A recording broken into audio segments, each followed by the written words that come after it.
You ready to get started? All right, I want to review these three equations.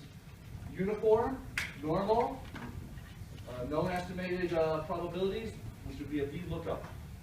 How do you eliminate, you have data there and you're being asked to simulate it.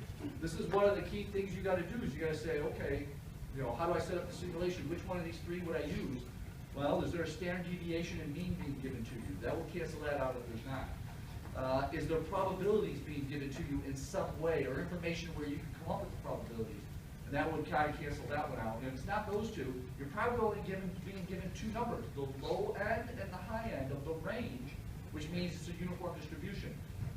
Your homework is going to give you some things like a map, or high end, low end, or mean and standard deviation, and you've got to come up with all the equations for the cells below.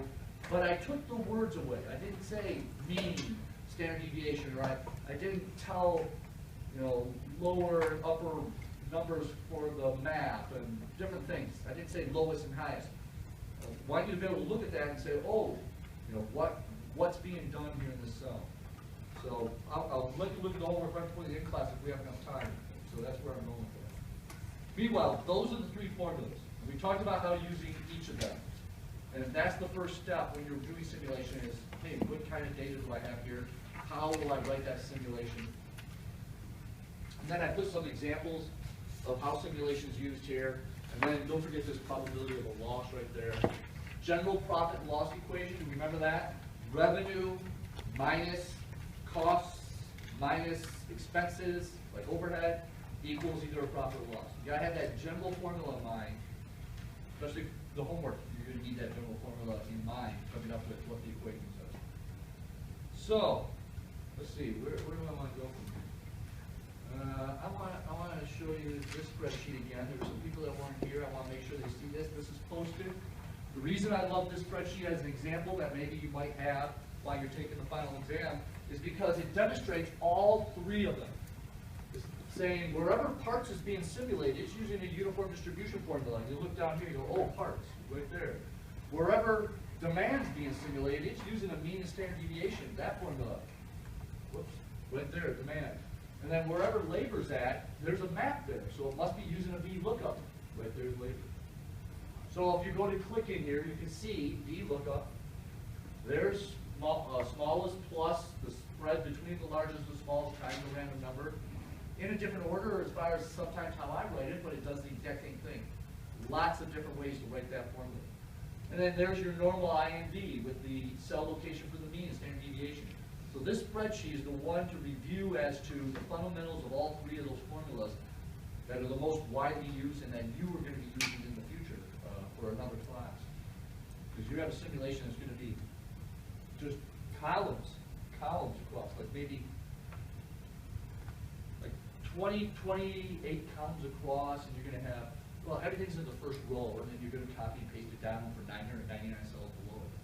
And then you got to come up with your stats. What's the maximum that could happen, whatever it may be? What's the minimum that could happen? What's our probability of a loss, or something like that?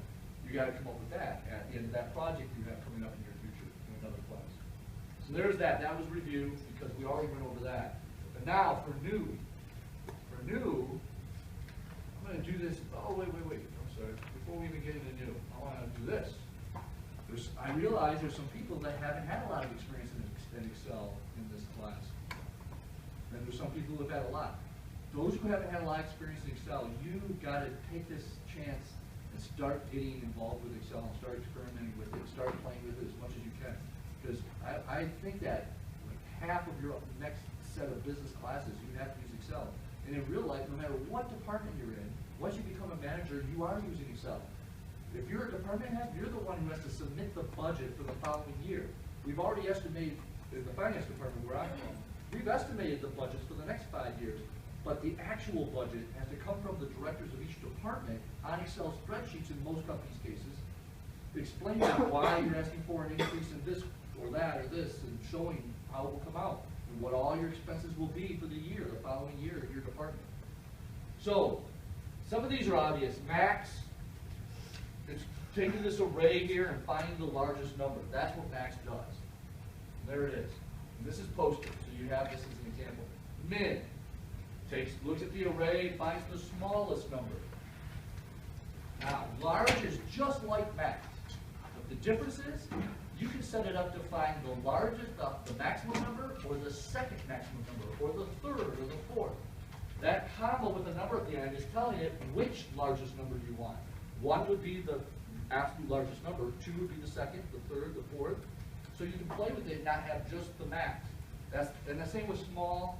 Instead of just the min, a 1 would be the min, but a 2 would be the second minimum number, or minimal number. The third, a 3 would be the third one from the bottom. So that allows you to get other numbers than just the smallest number. Now, you need to understand how to use count. Count is all about counting whatever cells you have lined up to count that have numbers in it. That have numbers in it. So right now it's set up to go from B8 to B25, but it only has the number 16 there because 16 cells have numbers. These two have letters. And where a lot of people make a mistake, on the end of a simulation, when you're getting your probability of a loss or your probability of making over $1 million, some people like to have that probability. They divide by however many simulations they have. Oh, we're dividing by 1,000 because we did 1,000 trials. Instead, you want to divide by count from the top of the first trial to the bottom of the second one to make sure you're truly dividing by the number of trials you have. Don't make the assumption that you truly made 1,000 of them, because usually a lot of people will think, oh, I'm going to copy and paste to this cell number, and they think that's 1,000, ends up being 999 or 1,001, and it throws off your probabilities a little. So you want to make sure and have it divided by count, B or C, whatever, through whatever. This one, big one, count if. It's in your future. I know you can't avoid it. This is a big one, and so is it. Biggest one of all. Go down another cell. Thank you. Count if. Count if. If, right here, and count if. The two most important ones on here. Count if is just like count. You give it the array you want to go look, but then you go comma, what is it you want to look for? You can be specific, very specific. Like right now it says it's counting all the 34s, and there's 4 of them, 3 here and 1 there. But you can give it expressions. Let's say I want to, if you're not going to do a number, you just got to use quotations. So I want to count now any cells that have C, D, E in them. It should come back with a 1, obviously. So I put quotation C, D, E, and we'll look through there, 1. It comes back with however many cells. Let's say now I wanted to count, you can be imaginative. I wanted to count all the cells that have a number that's larger than 50. So quotations greater than 50. There are 9 of them that have numbers greater than 50 there. You can have it do all kinds of things. So Can you count, do an interval? yeah. I'm sorry? Can you do an interval like between 50 and 100? I believe you can, yes. Let me make sure. I can't remember if you have to do a comma. I haven't done an interval so long I can't remember. But I mean, I can't remember how to do it, but I'm almost sure you can, yes. I'll have to look that up, so remind me. Here's the if. This is the one we talked about already a little bit, but I'm going to emphasize it again. If is all about whatever's after this parenthesis is the test that you're asking Excel to figure out if it's true or false. You have to give it something that could be true or false there. Is B8 greater than 50? Is there right now? Either yes it is or no it's not. Is B8 greater than 50? No. And it's not. After the first comma, here's your little test, I call it, whatever you want to put there that has a yes or a no or a true or false answer, whatever it may be. You can be imaginative. After that first comma, if it's true, this is what Excel is going to do. You're telling Excel, do this if that's true. And after the next comma, you're telling Excel what to do if it's false. So if this test is false, it skips right over this and does this. If this test is true, it goes right here and does this, and it skips right over that. So that's how you set it up. Now, let me be imaginative. Right now I have is B8 greater than 50. If it's yes, then I want to count all of these that happen to have an A, B in them. If it's false, I just want to put the word no there. Make sure not to put the word try this. Is B8 equal to 50? Should be no again, right? There it is. Okay, is B8 less than 50? It is. So it went ahead then and did whatever's in the true part.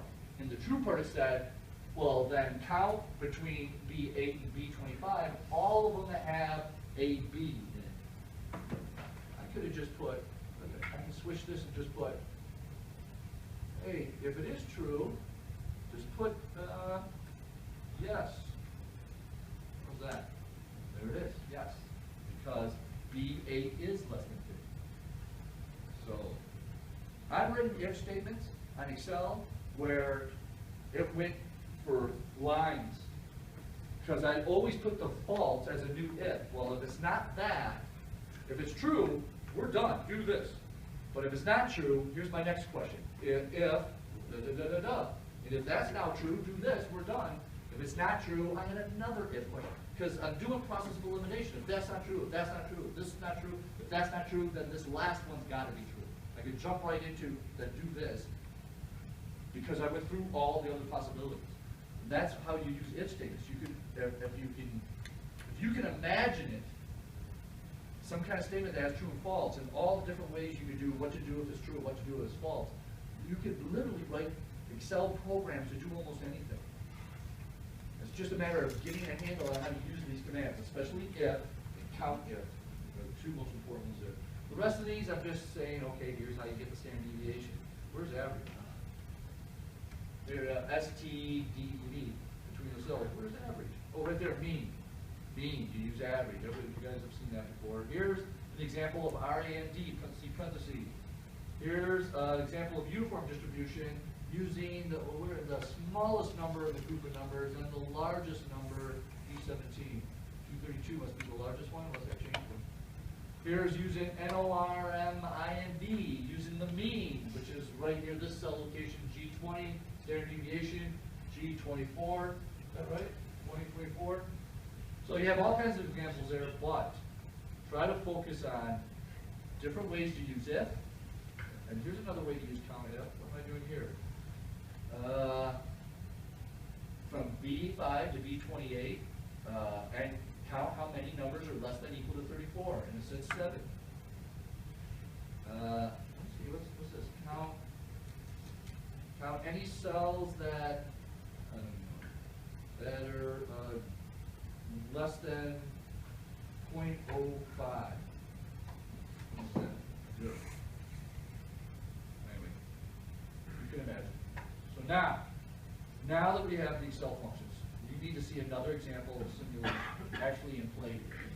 And it's on your PowerPoint on slide 33. This is an inventory example.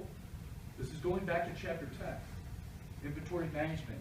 I want to make sure you remember the just-in-time inventory ordering system we have that we talked about a lot.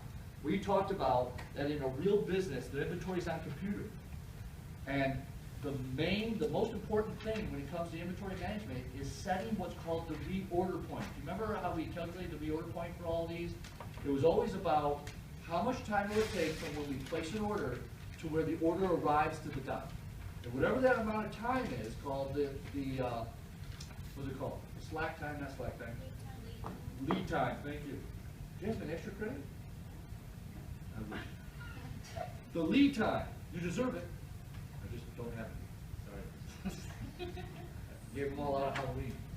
Ooh. So you're gone. Anyway, you want to make sure and reorder at the point of however many you go through during that lead time. That's your reorder point for what's called just-in-time inventory. This inventory, though, we didn't get into. I only got introduced you to inventory, but when you get into operations, you're going to get into where, okay, when we do reorder, we're trying to get our inventory back to the maximum. Which in this example, they wanted to always get their inventory back to 100 wireless routers. They're a distributor of routers. They always wanted to get the inventory back to 100. They didn't wait for a reorder point, though. Their particular system is they reorder on the first of the month, or the last day of the month. However many they have in there to get it back to 100. If they have 0 left, because they sold them all, they need to order 100. And they started seeing, hey, this company says, We sell these for 125, we buy it for 75, or we have them manufactured by a subcontractee for 75. So we're making $50 on each one. But when we have a whole bunch left over, when we go to place our order, they realize there's a cost called a holding cost for those that are left over. You remember holding cost from a lot of these, every one of those formulas had a holding cost. And they decided their holding cost is, hang on, $15. However many are left over, $15 times each one is our expense involved with holding them. If we sell all of them, and we didn't place our order till the end of the month, which means we lost some sales, that demand was higher than the 100. They have a goodwill, loss of goodwill, shortage cost of $30 per every unit they could have sold, but they didn't have enough. Did everybody get that? $15 and $30. Now, they said we usually sell about 100 a month, with a standard deviation of 20, plus or minus 100. The company's asking you, you're a consultant, and you came in and they said, we want to know, we want you to simulate our sales of around 100 with a standard deviation of 20, and then we want you to calculate what our gross profit would be, which would be $50 times however many we sell, and then subtract, if we have some left over, $15 for however many we have left over, called the holding cost. And if we sold out, but demand was higher than our sales, multiply that times $30 and subtract that instead. So either one or the other is being subtracted. And so you set up that simulation, and it looks like this, right there. The first simulation takes place, it's 100. Well, first of all, how are we simulating this? Right now, this would be a perfect example of a final exam question. You've got a picture like this on a spreadsheet. You got some information up top, and the question says, let's say this is C10. C10. Tell me what is written in C10 and include dollar signs, if necessary, to copy and paste this to all below for demand. Anybody got a hold of this since I talked about it so long? Are we ready? Equal. Jump in anytime, Jeff. You're all over this. Wait, is this what we talked about last? Yeah. I think. Normal distribution? Yes, there we go. N-O-R-M. And she said it was such confidence. I-N-V, parenthesis, what now? R-A-N-D, parenthesis, comma. Wherever the cell location is for the mean, which in this case would be 100. Mean cell location, we're just going to put 100 there, because we know it will be 100, comma. Standard deviation. Wherever the cell location is for the standard deviation, okay? And we know it's 20, we'll just put it there just for, and then what's on the end here? Thank you. There we go. My question for you is, if we were writing this for an Excel spreadsheet, would we want dollar signs on the cell location where this mean is? Yes. Why? Because it's the Same mean for every one of these trials. It's always going to use 100, and the same standard deviation for all of these trials, all the way down. There's only 5 here, but we would have 1,000. And we want to use those same standard deviation, that same mean, so those would have dollar signs on them, and then we're ready to copy and paste. And this, whatever the cell location is here, I don't know, I'll put in C, I don't care, 5. Whatever the cell location is here, C6, let's say. They gotta have dollar signs. So we knew to use that one because the question mentioned mean and. That's right. Demand has a mean of 100 with a standard deviation of 20. It says in the story. So that's how you knew you had to use this to simulate that demand. Now, what's happening here is we're either selling however many were demanded, however many people showed up to buy these, or we got orders for, or we're going to run out. And in this case, this next one down, we only have 100 in our inventory. And we won't have any holding costs here because we sold them all, but the difference here, 11, $30 per item back order cost.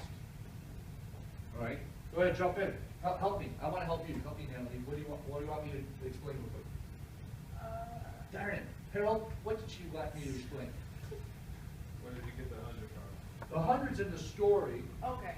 Right here where it said, the company said, They normally, let's see, monthly demand for the router is now I won't say these words, normal probability distribution, no, I'll say it's a mean and a standard deviation, and that should give it away. I'm not going to be so obvious with this. But the demand for routers has a mean of 100 with a standard deviation of 20. So that's how we set this simulation up by those numbers there. And now, something's happening here. How did we know we only sold 100 and 79? Something's happening here that allows a number to be put in there based probably on the demand that walked in. We simulated demand 79. We have to write, and there's like, I don't know, 10, 12 different ways to write this to do the exact thing I'm trying to get across right now. But we need to write an Excel function that will look over here and determine how many that we have in inventory are just headed out for sale. So, what kind of a command? Anybody want to give me a guess on to start this? The most common one I told you have to learn. No, but I like that anyway. I like that you took a chance. Yeah. I have to take the, I should put it back. But I like that you took a chance. Yeah. I'm sorry. Yeah. Yeah. Now I gotta give it a test. You could write this all kinds of different ways, but I'm gonna say the previous cell, I don't know what it is. And I know I'm using dollar signs because I wanted to look at the previous cell, a different cell, a different cell, a different cell when I go to paste it down. But if the previous cell, we're gonna call it C10, I think is where I said we're at. If C10 is less than 100, what do you want it to do? Right now, we're right here, it looks over here. If it's less than 100, what do we want to put here? C10. C10. Because if it's less than 100, or even equal to 100, we want that is how many we sold. But, if that's not true, that demand is not equal or less than 100, there you go. Yeah, it doesn't matter. I'm leaving it right where it doesn't matter. What do we want to put then? What do we want to tell Excel to put there? Because we can't sell any more than 100. If this is not true, that means we have more people than 100 show up, and we can only sell 100. And you can put a cell location where the 100 is, or 100, whatever. But there it is. That's what's happening here. It looks over here. It's not true. This is not less than 100. So we put 100. Go here. This is less than 100. So we put whatever's in that cell there. Go here. This is not less than 100. So we'll just put 100 there, which is happens to be still correct. Here, oh, this is not less than 100, so we'll just put 100 there. That's what's going on there. The reason this is so important that you see the logic of these simulation cells that are not just simulating, going up and using a map or normal IMB, because when you get to cells like this, where it's calculating net profit, and like this, where it's looking to figure out what sales are based on demand, you got to get the basic logic behind what's happening there and then turn it into an Excel function. Gross profit. This is not being simulated, this is being calculated. The story said the company makes $50 gross profit for every router sold for that month. So what's being done here? $50 times this cell location, because this tells you how many sold. $50 times C, whatever, D10, whatever that is. Here, holding cost. What's happening here to figure out if we have a holding cost?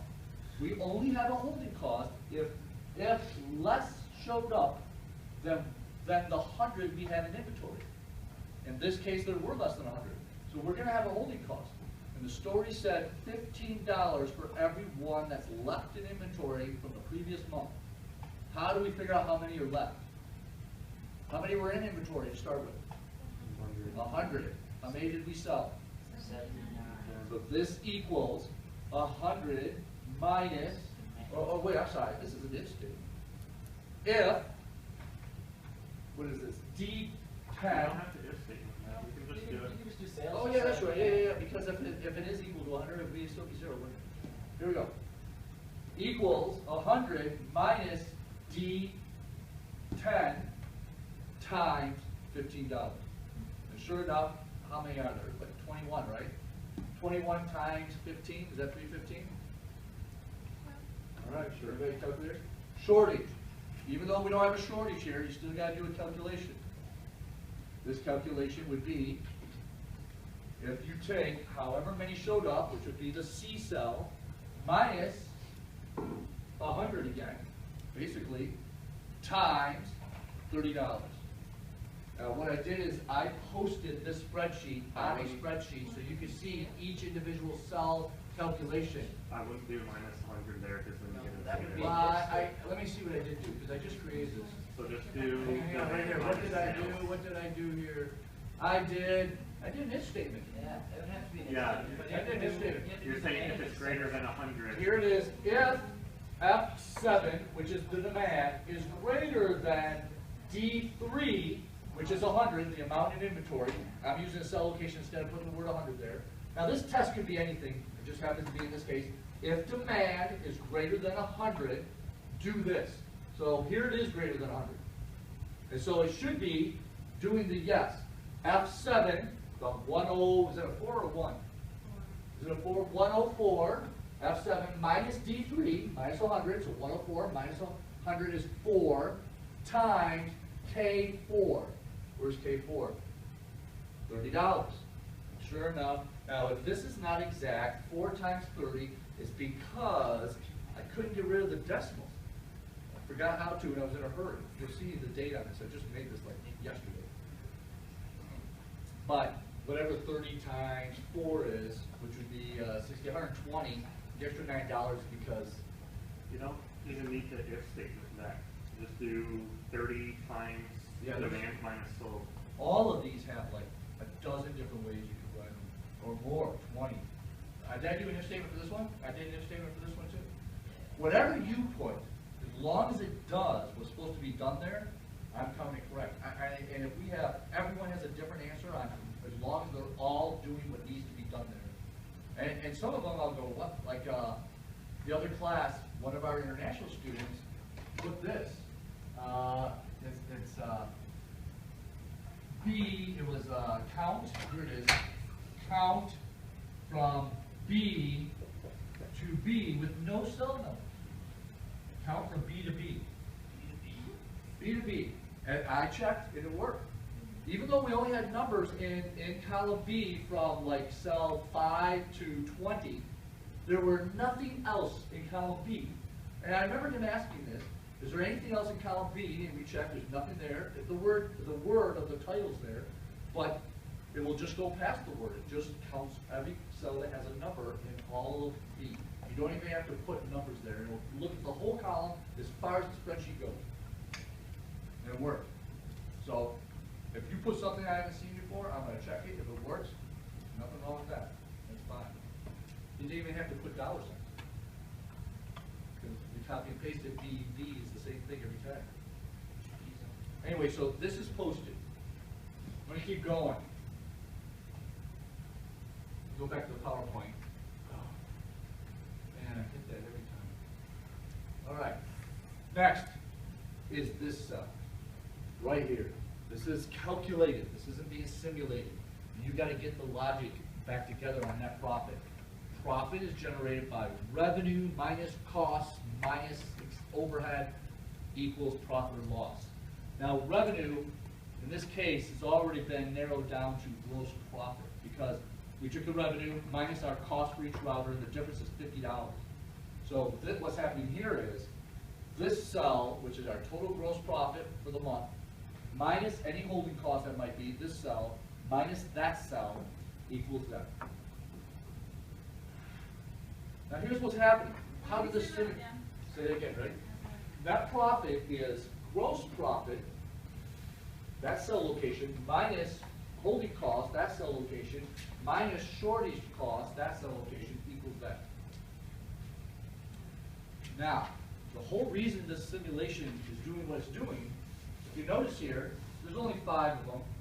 Here's our total net profit for the 5 simulations, divided by 5, there's our average net profit.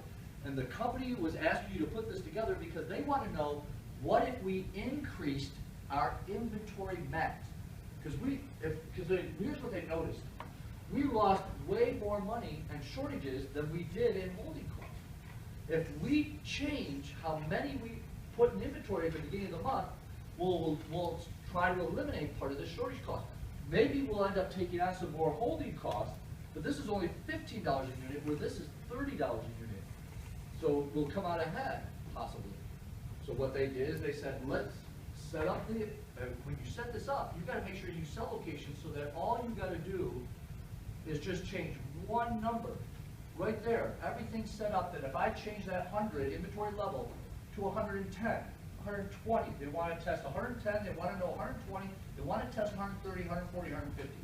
They're willing to order 50 more than their usual sales if it will get rid of that back order cost, even though it's gonna bring on holding costs.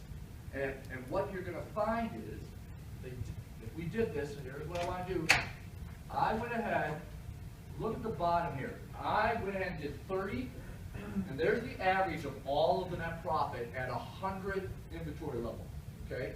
But, because I only did 30 and not 1,000, I'm gonna run it a few times so we can see, you know, try to come up with a number that's, these are always around, near. If I ran it over and over again and I put it up there, it will eventually form this. I want you to tell me, what do you think this is about? If there were 1,000 there, we would have that, but I only got 30 there, so. Now, in order to run it, anytime you change any cell on the whole spreadsheet, the whole simulation runs again. So I'm just putting a space here, enter. 4431, space, enter. 4205, space, enter. 44, space, enter. 4254, I'm just doing a couple more. I want to get a couple outliers. Hang on, 4279, 4264, it's hard to get an outlier. 44,000, that's kind of an outlier. Two of them. 4262, you get the idea. I don't know. I'm going with 4250 maybe? You guys okay with that one? I don't know. If I had 1,000 of them, now, Jasmine, I'm going to switch this to 110, which is going to answer your question. I can do that. Are you ready? No, what's your question, Bill? Okay, so are you gonna ask us, would you ask us a question like that? No, I wouldn't. Okay. No. If everybody had a computer, I would like part of it could be everybody take this simulation, we run it, tell me what you did, answer these questions, but I want you to look at the average again and try to find the center. We may get some outliers, but let's keep going. 4252. Now I raised it to 110. 4289, 4170, 4255, 4284, 4156, 4227, 4423, 44, 43, 45, 14. It's only, to me, it seems like it's only a little larger, maybe 4,300 at the most, maybe 4,275 or something. Here's what I'm getting at. If we could run this, if we had the time to run it over and over again, here would be our results. At getting our inventory back to 100 at the beginning of each month, our average profit was 42.76. What did we get? 42.50. That's not bad. 110, 44.98. Look what happened. The company just realized at this moment, if we just ordered a few more and kept just 10 extra each month, we would bring that cost of running out down and gain almost over $200 a month in our pocket in profit. 120, look what happened. Another 100, almost another $100 a month in our pocket. 130, look what's happening. Heading back down. 140, down even worse. And that's how it works. You run it over and over again, and you're looking for that, because we're trying to max profit, we're looking for that sweet spot. How many now would you tell the company, you just got paid $1,000 to put this together, you're now presenting it to whoever, the owner, the president of the company, or whoever hired you to do this, and you're saying, what's your recommendation at the end of this presentation? That they need to change their inventory to have how many? 120 when you order instead of 100. That only ordering 100 is causing you to have too many back orders. Since it's $30 for each one that gets back ordered, you need to minimize that and take on the extra holding cost, which is only $15 each. And here, if we want to do it again at 111, 112, and all the ones between here, we may even be able to find 120 may not be the optimal point. Maybe 122 or 118 maybe. But that's what simulation does. It finds, it answers that question. We just here's what they're doing now, here's where they're gonna be if everything keeps going the way it is. So we just made them an extra $300 a month. So they're getting back their investment and having this done in 3 months. That's $900, they paid us $900,000, whatever, and they just got it back in 3 months. And from that point on, they're making extra money. And now they have another one. This is how simulation works. It allows you to make really good business decisions so money's not wasted and thrown out the door that you don't see is happening, because you can't take everything into consideration just by watching. Instead, you gotta get it all down on paper and figure it all mathematically and say, we shouldn't be just ordering back up to 100. We need to get it back up to 120 now every month. And then reevaluate. If sales change, if the economy changes, you do the simulation again and you go, oh my God, the economy has changed. Our mean sales are no longer 100 with a standard deviation of 20. Now we're only selling 90 a month. So let's figure out our new inventory level based on 90 being sold a month instead of 100. So there's an example of inventory. Now, and we use normal IMD here. Now we're going to page 528.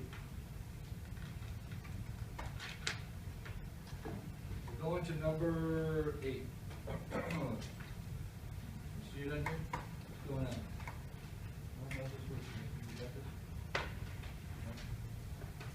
Here's another example. You ready? As I'm reading this, I want you to say to yourself, would I simulate this with normal IMD, what's the other ones? VLOOKUP or normal or a uniform distribution formula. Okay, there's the 3. The current price of a share of a particular stock is listed on the New York Stock Exchange at $39. Write this down. We need room. $39. The following probability distribution shows the price per share is expected to change over a 3-month period. So what is it at? $39. This is a perfect final exam question. What is our first step here? What kind, if we need to simulate the changes in the stock price, what of the 3 would we use to simulate this? Excuse me. VLOOKUP. Take it a step farther there, Alex. Help me map this. Are you ready? I'm going to start with, what does that say, -2? Hang on. -2, I'm starting at 0. What number would I go up to here? 2. No, stop it. What percent chance is there of us losing $2, of the price going down $2? What percent chance? What's the probability? 5%. So I'll go to 5. Now I'm at 5 minus 1. What's the probability then it will go down $1? 10%. Add 10 numbers of this. What are we at? 15. There we go. 15 is a no change. What's the probability of no change in price? 25. That takes us to 40. 40. This is going to be going up $1, I think. Is that right?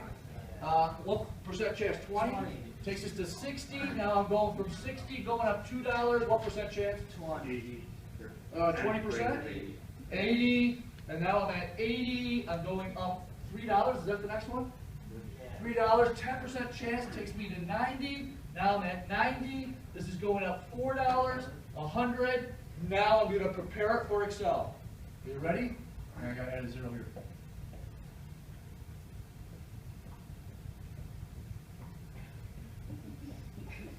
Now it's ready for Excel. It's just move the decimal 2 places to the left. And now it's ready for Excel. This is the easiest way to do it, to remember it. I can't tell you how many people will accidentally put, if this were a 10, for example, they would put 0.05 to 0.010, thinking that's 10, but that's really only 1, and then the whole thing's not working, and then what's going on? So you just write them like whole numbers from 0 to 100, and then throw the decimal in, and you're ready to put it in Excel. On a final exam, after you make your map, usually we have Excel pick a random number. But instead, it will say something like, the price is $39 right now, and you're going to be given, and let's say Excel came up with 3 random numbers. I'm making these up.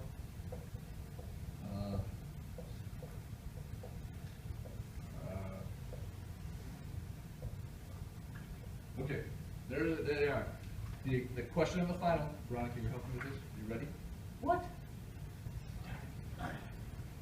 what will be the price per share after these three simulations? It starts at 39. What's the first change that will take place? Random number 0.2162. No change. No change. It falls between these two right here. So my plus 0 equals $39 after the first month. Next random number, 0.7811, is to do what? Increase two. Increase $2. Plus 2, now we're at $41. There's one more number, 0.4129, is what change?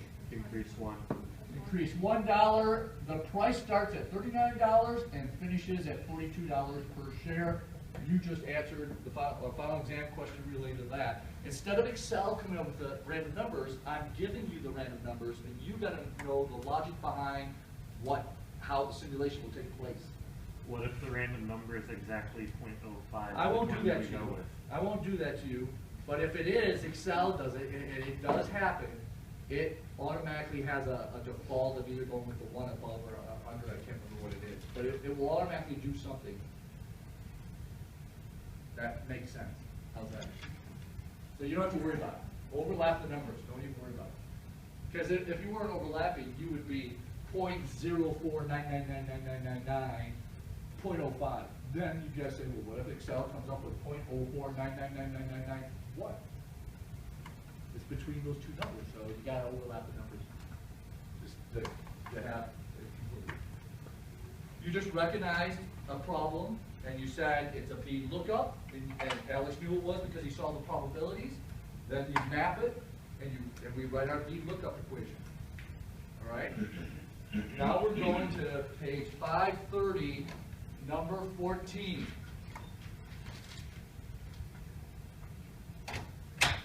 All right. As I'm reading this, out of the three formulas, uniform, B lookup, or normal IMD, tell me which one to use here. A building contractor is preparing a bid for a new construction project. Two other contractors, man, you can barely see that. I can barely see it. I think you have to move the arm. Oh yeah, we can see that. It's just a little windy. The building contractor is preparing a bid, the other contractors are submitting a bid for the same project based on past bidding practices and the requirements for the project. The bid from contractor A can be described with a uniform distribution between 600 and 800,000. Yeah, uniform. All right. So, what is it? 600, 800,000? I'm always running out of board because I never erase. 600 to 800,000. I'm going to turn this into a final question. Right? Uniform, you can write this anyway. I'm going to give a cell location here. Let's call this C5. So this is C5. This would be D5. All right? I'm writing this differently than you see me write them. It does the same thing. There's like 10 different ways to write this, 20, who knows. So this is uniform distribution. The lower number is at C5. The upper number is at D5. Equal. Alexis, you want to talk me through this? Give me a different formula. I was going to use a different one, other than smallest. Go ahead, Rick. Keep going. Yeah. The largest, what's the cell location? D5, with or without dollar signs. Am I going to use different cells other than these when I copy and paste it down? So I must have dollar, yes, that's right. D, $5. We use the largest, so what do I put next? Minus. What do you want to put now? I'm going straight to parentheses. Go straight to the parentheses. Forget the other thing. Parentheses. What's here? What's inside the parentheses?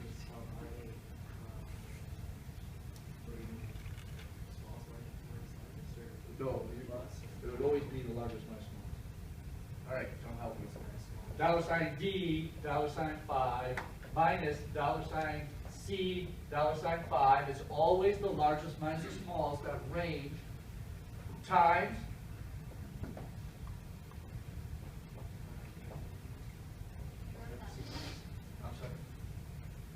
times RAND plus C. I just put it down here so everybody can see it. It's still blocking, isn't it? This is a minus sign here and a minus sign here because he went with the largest. Instead of adding to the smallest, it's the largest minus the range. Now look, this is always 800 minus 600,000. This is always 800 minus 600,000. Everybody hear that? So this is 200,000 right here. This is an exam question, and you don't have this part, what I just told you, 200,000. Instead, you're given three, oh, those are too hard. Three random numbers, 0.20, 0.10, 0.80. No, that's too much. 0.50, all right, 0.80. Any calculators? You ready? This says, take the largest, which is 800,000, minus the random number times the 200,000 is subtracted, and you'll always have a number between 600 and 800,000. 20% of 200,000 would be 40,000, is that right? Yes. So this equals, for this trial with the random number 0.20, it's going to be $760,000. Is that correct? Yeah. Next one, 800,000 minus 0.10 times 200,000, which would be 20,000, equals 780,000 for the next simulation. The third one, 800,000 minus 0.80 times 200,000. That'd be 160,000. So 160,000 equals 640,000 for this simulation. No matter what this decimal is, the random number, it's always going to end up giving you a number between 600 and 800,000. What if the random number is 1.0? What's going to be our simulation for that one? The random number is not 0.2, 0.1, or 0.8. It's 1.0. What is this going to be? 800,000, come on, minus 200,000, because it's all of it. That's 100%, 1.0, equals 600,000. Still giving you a number between 600 and 800, no matter what. Recognizing that that was uniform, and then being able to write the simulation equation to simulate that contractor's possible bid is what it's all about. Then, when you're given some random numbers, Excel came up with these random numbers, for example, calculating what the simulation would then come up with for the bid. How are we doing? Are we on time? Just check. All right, we're going to slide 30.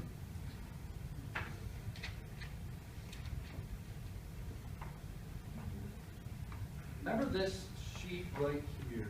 Let me bring this back up. We've been talking about this one since the first lecture. This one has all three of them on there. But down at the bottom of the sheet are these important summary statistics. You got to know how to come up with these. This, after the simulation, this is what's talked about by everybody trying to make a decision. Do we want to go forward or not? What's our percent of a loss? It's like the biggest thing everybody focuses on. What's our percent of loss? You know? In this case, mean profit, it went and looked at all of them. Remember, this is 500 trials. You're just missing the middle part, that's all. All 500 of them, and found that our mean profit is there. Which column's that in? E? I just want you to see the formulas, how these are calculated. So I'm going to go back and forth. To find the mean, you use equals average from the top of that E to the bottom of E. This happens to be E, so this is probably the same one. I didn't realize. H23, standard deviation. This is kind of a different way that I do this, but standard deviation between those two. H24, the minimum, the lowest amount, the absolute lowest amount we could make. Where is that one again? Look at the lowest amount we could make. There's what's happening there. Minimize, let's click on it. Equals minimum E21 through E520.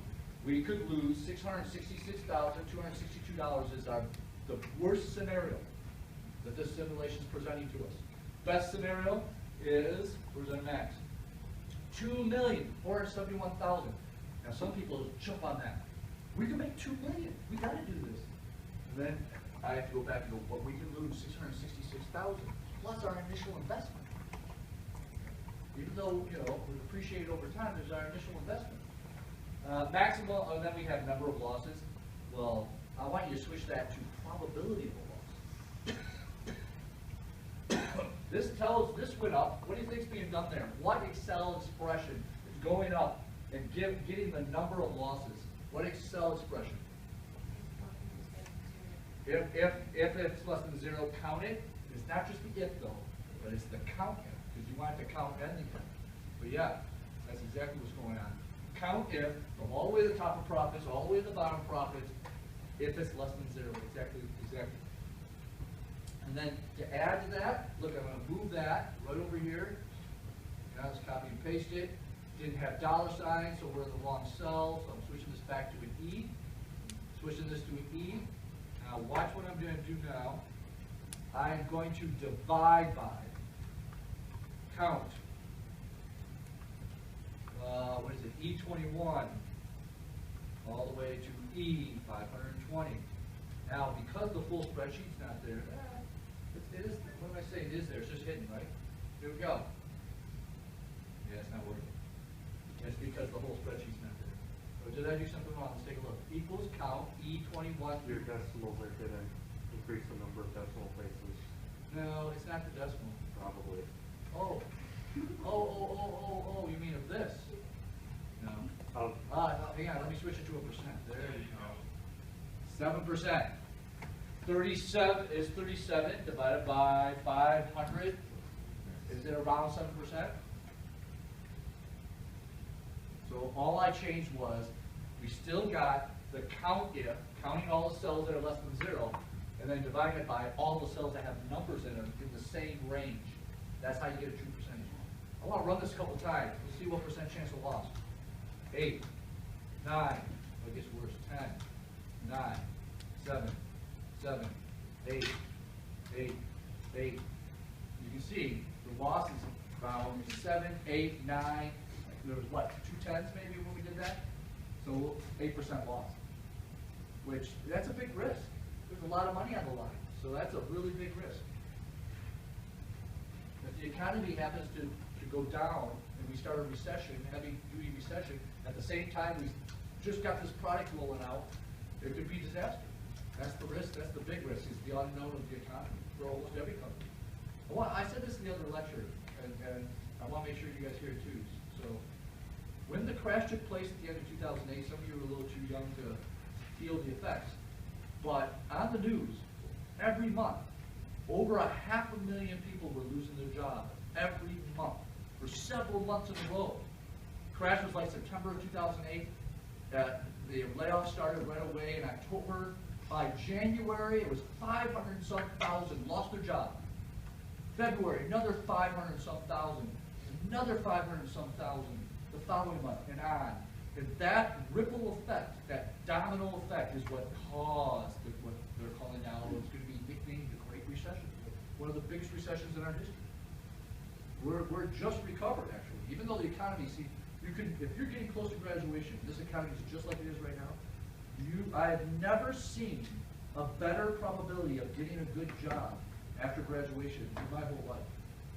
This is the best job market I've ever seen in my life. There are more jobs out there than there are people to fill them. And I want to give you a warning. This is the kind of market where you're in a job that already, if you get this market again, the temptation to jump to another job for a little more money is hard to resist.